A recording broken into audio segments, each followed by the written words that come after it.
Bonjour ou bonsoir tout le monde et bienvenue sur ce nouveau talk show. Comme vous le savez, vous connaissez le principe, le talk show c'est la discussion avec un invité.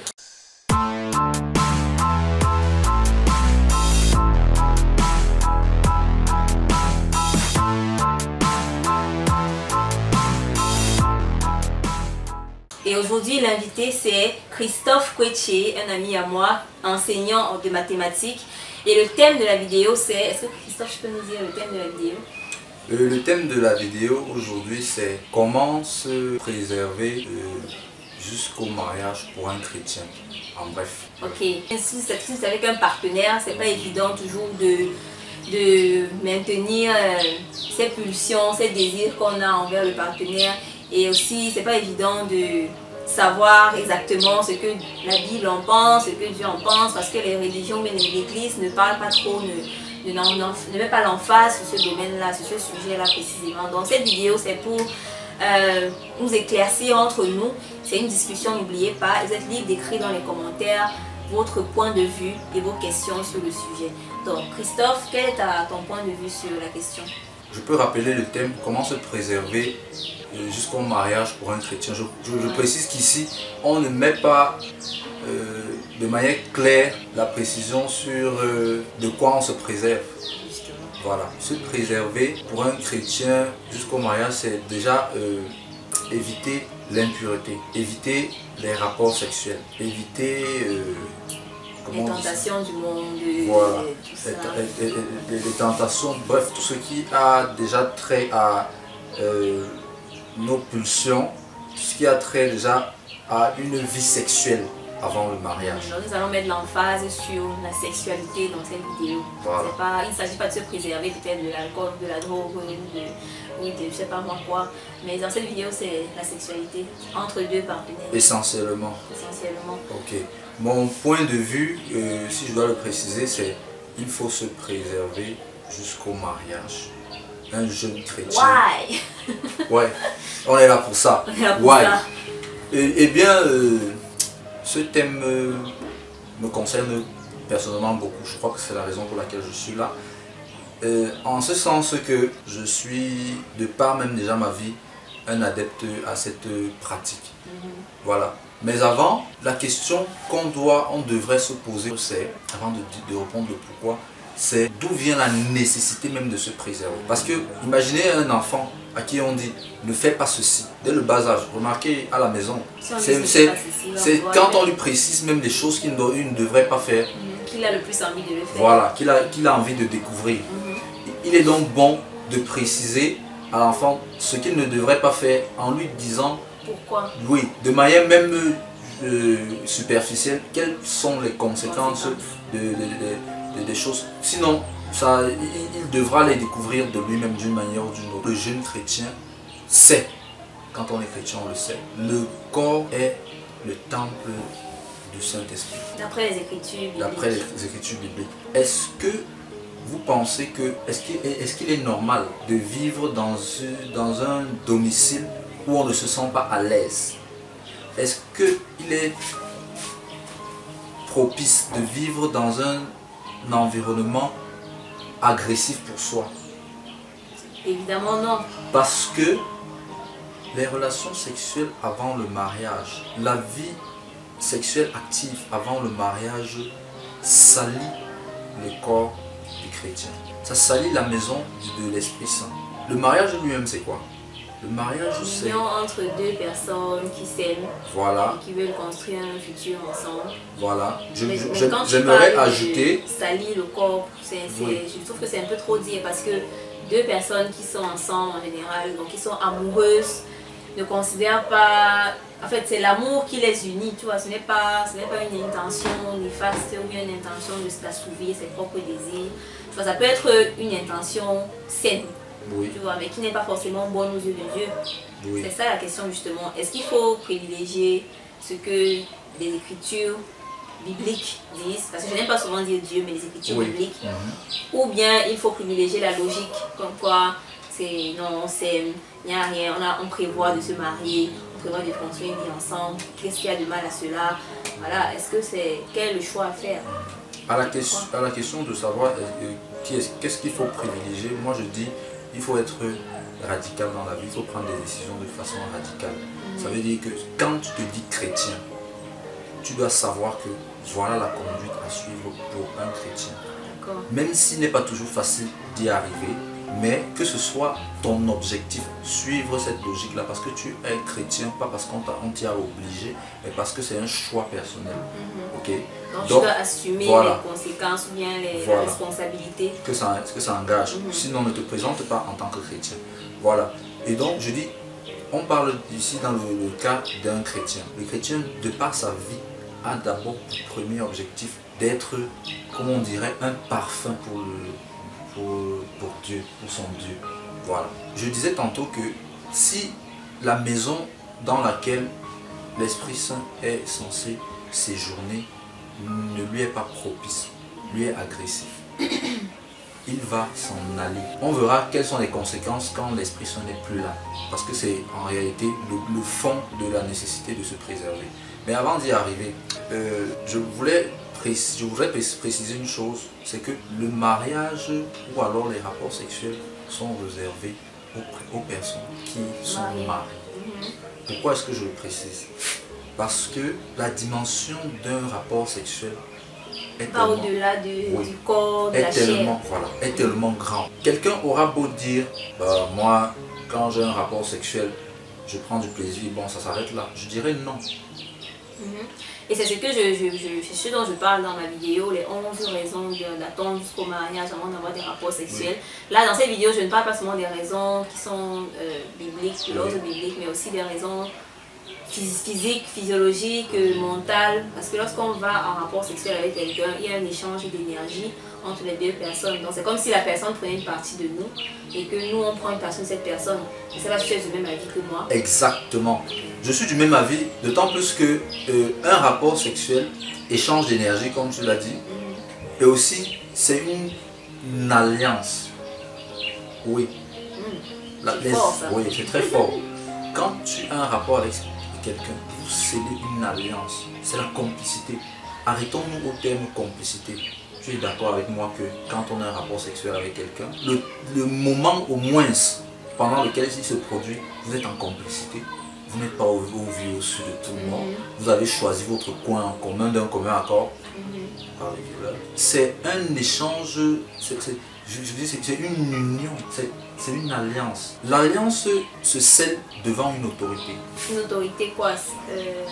Religieuse? Prenez même dans la vie courante, une autorité civile, il y a l'autorité religieuse. En fait, l'autorité religieuse, ce n'est pas le pasteur qui est devant vous. Ça dépend, il y a deux dimensions. Il y a le mariage civil devant l'autorité investie par les hommes. Il y a le mariage religieux, le mariage que vous scellez devant Jésus. Bon, ok, pour revenir même au sujet phare, avant de continuer à dire les conséquences et pourquoi se préserver des rapports sexuels avant le mariage, il faut qu'on définisse, il faut qu'on dise ensemble. Qu'est-ce qu'un rapport sexuel? Parce que les gens peuvent croire que le rapport sexuel, peut-être, ça commence à les câlins, les embrassades, les caresses, les baisers, certains touchés, certaines choses qu'on ne peut pas peut-être dire ici. Oui. Voilà, donc, est-ce que c'est à partir des caresses qu'on peut appeler l'acte de rapport sexuel? Ou bien c'est lorsque vous êtes plus loin que ça? Voilà. Ça, c'est une question très importante. Oui, parce que la Bible même encore plus importante pour nous, les jeunes. Oui. Voilà. La nature est gouvernée par des lois. Que tu sois ignorant ou pas, tu es sous le contrôle de ces lois. Voilà. Quand tu scelles cette alliance, chaque personne avec qui tu as un rapport sexuel, tu scelles une alliance avec cette personne. Et qu'est-ce qui se Alors passe? Ce qui se passe, c'est que le corps a au moins deux dimensions. La dimension physique et la dimension spirituelle. La preuve, les deux peuvent se séparer. On a le cas d'un cadavre qui est inactif. Donc ça prouve réellement qu'il y a une partie qui s'est séparée de son corps. Voilà. Et donc, ce qui se passe, c'est que votre dimension spirituelle, elle est liée à plusieurs autres personnes. Dans le cas où vous avez par exemple plusieurs rapports sexuels avant le mariage. Parce que très souvent, vous avez des rapports sexuels avant le mariage et très souvent la personne avec qui vous avez eu des rapports sexuels, ce n'est pas nécessairement la personne avec qui vous vous mariez. Tout à fait. Voilà. Et donc, il y a toujours cette connexion, il y aura toujours cette connexion là entre vous. Voilà. Ça. Voilà. Oui, oui, effectivement. Ça veut dire que si la personne a peut-être une sorte de malédiction ou bien la personne a un mal, traverse quelque chose, ça peut t'affecter toi qui as eu des rapports avec elle ou bien c'est pas ça. Par exemple, ou bien je n'irais même pas jusque là, je dirais juste que du fait que tu aies signé une alliance ou un pacte avec quelqu'un sans même sans le savoir, de toutes les manières, les conséquences s'appliqueront à toi. L'un des concernés même parfois peut être conscient du lien qu'il est en train de sceller avec toi. Un exemple simple, vous voyez les ex, quand ils se revoient, il y a toujours un petit truc qui passe là. Hein? Voilà. Même s'ils se sont détestés. Oui, même s'ils se sont détestés. Il y a quand même déjà une complicité qu'ils ont eu à partager un jour. Oui. Donc je disais que tu dois sceller l'alliance avec une seule personne et devant le Seigneur Jésus-Christ. Pourquoi? Parce que le Seigneur Jésus-Christ, c'est celui-là qui permet que tu scelles une alliance d'abord saine et permanente. Parce qu'il va vous permettre d'entretenir la flamme, l'amour du premier jour. Si vous ne comptez que sur vos moyens, vous allez tomber parce que... Il ne sera jamais assez. Voilà. L'amour qu'on porte pour son conjoint peut tarir de jour en jour. Or, quand on en a fondé sur du roc, ça se renouvelle de jour en jour parce que lui, il veille à ça. Maintenant, pour venir donc à la précision, oui, pour venir donc à la précision de ce que c'est qu'un rapport sexuel, chers jeunes, ne nous dupons pas. Quand quelque chose est mal, on sait que c'est mal. Voilà. Tout ce qui nous donne du plaisir de manière exagérée. Tout excès nuit, même l'excès de plaisir. Non, un plaisir que on ne serait pas nécessairement contrôlé. Oui, on ne serait pas nécessairement content de partager avec n'importe qui. Voilà. On pense qu'on pourrait regretter. Voilà. N'est pas nécessairement une bonne chose. Donc je vais dire quoi? Je vais être un peu dur, mais il le faut parce qu'en réalité, la loi est dure, mais elle est dure pour tout le monde. Voilà. Avoir une relation sexuelle avec quelqu'un n'implique pas que le rapport ou bien le rapport entre les fluides sexuels ou bien les sexes. Se préserver pour un chrétien, je le rappelle, c'est éviter les rapports ambigus. Les relations ambiguës et les rapports ambigus avec... tout ce qui peut emmener à penser à l'acte principal. Voilà, ça se fait de manière progressive. Le péché arrive de manière progressive. On ne pêche pas toujours. Un bandit ne commence pas toujours à voler un bœuf. Il vole d'abord un œuf. Tout à fait. Et voilà. ça me fait penser au fait aussi que lorsqu'on a commencé à faire quelque chose, on a envie de... Oui, d'explorer devant. Plus de dépasser certaines limites, ainsi de suite, ainsi de suite. Oui. Prenons un cas simple. Deux jeunes qui s'apprécient de manière inconditionnelle. Quand on dit inconditionnelle, ils ne pensent pas nécessairement que l'autre doit m'apporter un gain financier et autres. Ils sont là, ils se promettent un avenir ensemble. Mais il y a un mais. Ils s'aiment tellement qu'ils veulent passer tout leur temps ensemble. Ah, ça arrive à tellement de personnes, et même à moi. Ils veulent passer tellement de temps ensemble et seuls. Ça, c'est ce qu'il faut préciser. Il veut être seul, il ne veut pas être perturbé. Alors, ce qui se passe très souvent, c'est que,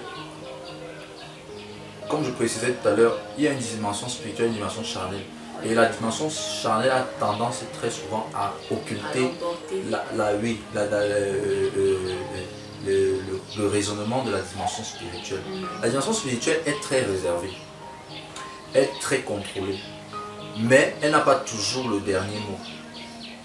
Mais alors, je peux comprendre ça parce qu'on a l'habitude de nourrir notre dimension charnelle, notre dimension physique. On ne pense même souvent qu'à la dimension charnelle. Voilà, donc plus on nourrit cette dimension-là, plus ce sera difficile de faire naître la dimension spirituelle et de la faire agir. Oui, c'est comme toute chose dans la vie. Plus tu donnes de l'intérêt à quelque chose, plus c'est cette chose-là qui va s'exprimer au détriment des autres. Par exemple, quand une fille sort en journée, bien qu'une fille sort, elle veut être belle, elle fait attention à comment elle se présente, à son habillement, à tout, à son corps. elle ne regarde pas, elle s'en Si fout elle forcément, elle ne regarde même pas si elle a prié ou Oui. bien si, comment elle va Elle a parler fait aux un gens. bilan de la Si elle journée. a fait un bilan de sa journée. Oui. Et tout. Donc ça c'est un exemple de comment la dimension charnelle surpasse la dimension spirituelle ou Oui, mentale. effectivement. Maintenant que nous avons une idée claire, que Christophe on a discuté, on a une idée claire de ce que c'est que des rapports sexuels entre partenaires, jusqu'à la limite, on se rend compte que la limite n'est pas forcément écrite, mais c'est entre les deux partenaires, ils doivent s'entendre, se dire que bon, voici la limite à ne pas dépasser et on va prier ensemble, on va construire cette fondation solide de notre relation qui n'est pas forcément basée sur le physique. Bon, à présent, quelles sont les raisons? Parce que forcément, les gens qui commettent cet acte ne pensent pas que c'est mal. Ils ne trouvent pas forcément ça mal parce qu'ils sont bien dans leur tête, ils n'ont pas de regrets. C'était une belle expérience parfois. Donc, quelles sont les raisons qui peuvent pousser les gens à... Peut-être vous qui regardez la vidéo, quelles sont les raisons? Laissez dans vos commentaires quelle est la raison principale pour laquelle vous préférez ne pas attendre jusqu'au mariage. Les raisons, on les connaît. Par exemple, déjà je vais dire, les jeunes se disent qu'ils s'aiment, que l'amour dépasse tout. Donc ils se disent qu'ils s'aiment trop, ils prévoient se marier, avoir des enfants, ils n'ont Dieu que l'un pour l'autre. Tout est parfait, tout est rose, il y a les papillons dans l'air et tout. Oui, tout quand on vient de se rencontrer. On vient de se rencontrer, il y a la passion et tout. On se dit, bon, il n'y a rien de mal à ça. On consomme l'amour qu'on a l'un pour l'autre. Ça peut être une raison aussi. Mais après, quelques temps plus tard, je me dis toujours qu'il doit avoir un regret. Mais la personne, la fille peut-être va se dire qu'elle aurait pu attendre ou bien elle se sentir mal dans le sens où peut-être le garçon a pris quelque chose en elle qu'elle aurait voulu préserver encore plus. Ou ça aboutit même à des grossesses indésirées. Quelque chose qui peut briser le cœur de quelqu'un davantage, c'est s'en sortir avec une grossesse indésirée, voilà. Voir sa carrière foutue, voilà. Et le père qui n'est même plus à vos trousses parce que les promesses qu'il vous faisait, c'était sous l'hypothèse que vous avanciez sans obstacle qu'un enfant par exemple. Je disais tantôt qu'il y a aussi la pression du conjoint qui est une raison. Par exemple, vous êtes avec votre conjoint, il sort par exemple de relations où il avait des rapports sexuels, alors il ne conçoit pas que vous lui imposez de se réserver alors que lui il a l'habitude de cette vie-là. Et il ne trouve pas ce qu'il enlève chez vous quand vous avez un rapport sexuel. Alors il vous met la pression, il vous menace il vous fait du chantage, il vous menace de vous quitter si jamais vous ne lui donnez pas ce qu'il attend de vous. Mais toi tu penses que quelqu'un qui a déjà eu un partenaire qui a déjà eu un rapport sexuel avant, lorsqu'il rencontre quelqu'un qui n'en a pas eu, tu penses qu'il aura du mal à accepter ça toujours?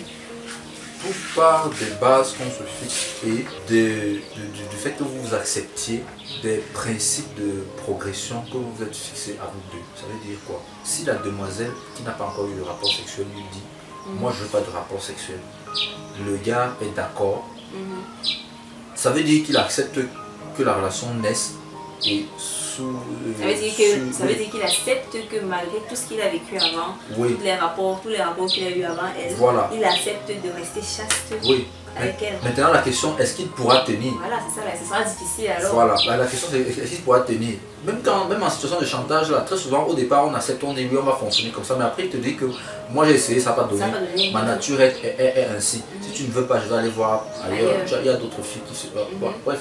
Mais dans ce cas-là, alors la fille, qu'est-ce qu'elle doit faire dans ce cas? Voilà, dans ce cas, ne jamais, la question ne se pose pas, ne jamais se vendre moins cher. Voilà, c'est exactement. Ne jamais se vendre moins cher. Quand vous connaissez votre valeur, il faut dire non aux choses. Et si quelqu'un n'est pas prêt à accepter vos valeurs, vos principes, si quelqu'un n'est pas prêt à faire les sacrifices nécessaires pour être avec vous, ça veut dire qu'il ne vous aime pas vraiment, ça veut dire qu'il n'a pas... Voilà, il n'a pas encore compris. Voilà, il n'a pas compris. Voilà. Et donc, comme je disais, ne pas se vendre moins cher. Si c'est quelqu'un qui vous dit on va fonctionner ainsi et le lendemain il vous dit on ne pourra pas fonctionner sans toutefois chercher des solutions à comment éviter, ça veut dire qu'il n'avait pas vraiment renoncé à la chose. Une dernière raison, c'est que elle est vraiment désolante parce que le premier rapport on ne s'y trouve pas nécessairement par son bon vouloir. Je parle des victimes d'un viol. Quand on a été violé pour une demoiselle par exemple, elle va se dire, pourquoi me préserver alors que j'ai déjà eu un rapport sexuel dans mon jeune âge, peut-être même plusieurs fois. Oui. Voilà, parce que le violeur récidive souvent quand il se rend compte que la victime a peur. Oui. Voilà. Et donc, la jeune fille va se dire, moi je peux avoir des rapports sexuels, je n'ai plus rien à perdre et à préserver. Je dis non dans cette situation. Pourquoi? Parce que celui qui a posé l'acte de viol, voilà, c'est lui le coupable de la situation. C'est par lui que vous vous retrouvez. C'est à cause de lui. Oui, c'est à cause de lui que vous êtes dans cette situation aujourd'hui. Oui. Mais ça n'a pas été une initiative personnelle. Et donc, en fait, ce n'est pas un péché.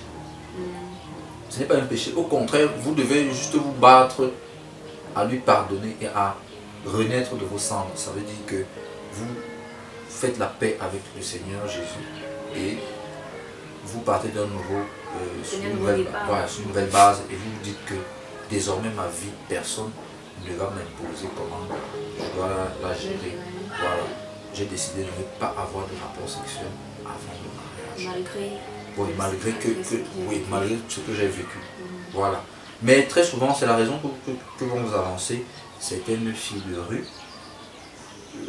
C'est la raison que vont vous avancer certaines femmes qui ont peut-être plusieurs enfants avec plusieurs pères. On vous dit que moi j'ai été traumatisé dès le bas âge. Et c'est trop facile de jeter le dépourvu sur une raison qui ne nous engage pas nécessairement. Et je dis c'est trop facile parce qu'en réalité, on est toujours maître de sa destinée, de soi-même. Voilà.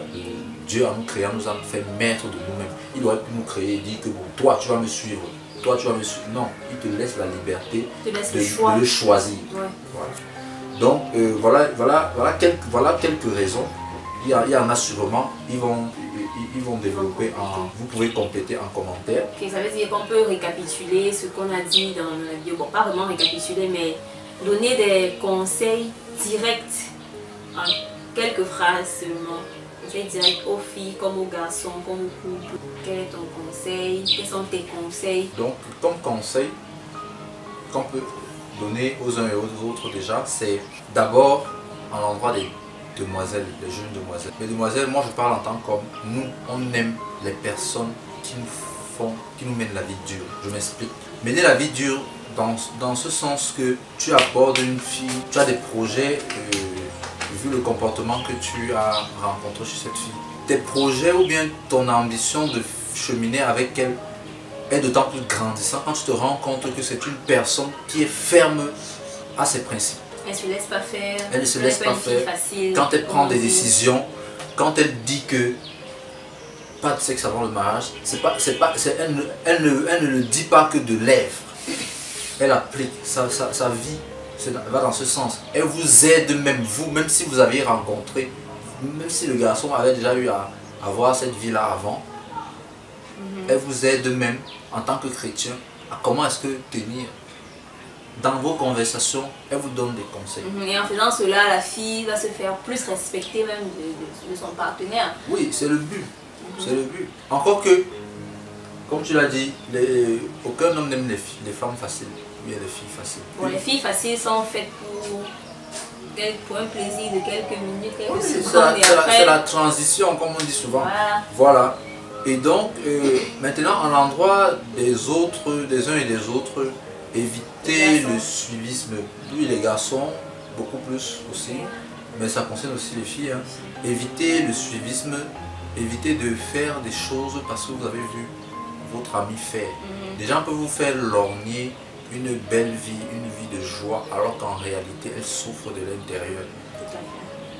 Même la personne qui a le plus grand nombre de relations sexuelles, le plus grand nombre de partenaires, voilà, a du remords chaque fois qu'il pose cet acte.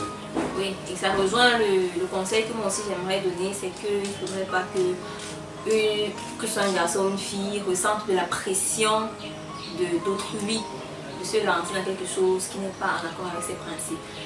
Même, bon, pas forcément d'autrui, et même la pression du temps, la pression de l'argent, la pression, parce qu'il y a des filles qui se donnent parce qu'elles veulent de l'argent, les filles se donnent parce qu'elles ne veulent pas perdre quelqu'un, certaines se donnent parce qu'elles ne veulent pas, parce qu'elles trouvent qu'elles sont en train de vieillir, elles prennent ce qui vient, on sait pas, on fait avec, comme on dit, on gère. D'autres filles, donc peu importe la raison, vous ne devez pas le faire par pression. Laissez le temps, comment on dit, laissez le temps au temps, il faut que ce soit une expérience dont vous vous rappelez de manière positive. Voilà. C'est ça mon conseil. Et un conseil aussi à l'endroit de ceux qui ont déjà eu à découvrir ce que c'est que la sexualité avant le mariage. Ne pas baisser les bras, ne pas se dire que ah, c'est fini pour moi, j'ai déjà franchi ce pas, ce débat ne me concerne pas. Non, en tant que chrétien, laisse-moi te dire que la rédemption est aussi pour toi. Tu peux prendre un nouveau départ dès aujourd'hui en disant moi je décide de ne plus avoir de rapport sexuel jusqu'au mariage. Mon prochain gars ou bien le présent devra accepter cela. S'il n'est pas capable, beaucoup de personnes le font. Oui, s'il n'est pas capable d'accepter cela, c'est que tu donnes le temps de réfléchir. Il n'est jamais trop tard, voilà, de toute façon. Pour changer. Ok, merci d'avoir regardé cette vidéo, merci d'être venu, d'avoir accepté mon invitation, Christophe. C'était un plaisir, vraiment. Et j'espère que cette vidéo vous a apporté un plus. Si oui, partagez-la, laissez un like sur la vidéo pour qu'on sache que vous avez aimé la vidéo. Si vous avez votre opinion, n'oubliez pas de laisser en commentaire. Je me ferai un plaisir d'y répondre. Donc voilà, c'est tout pour cette vidéo. N'oubliez pas de vous abonner à la chaîne aussi pour faire grandir cette rubrique, ce talk show. Voilà, on se retrouve pour un prochain talk show. Passez une très belle journée, une très belle soirée. À bientôt. Bye bye. Ciao.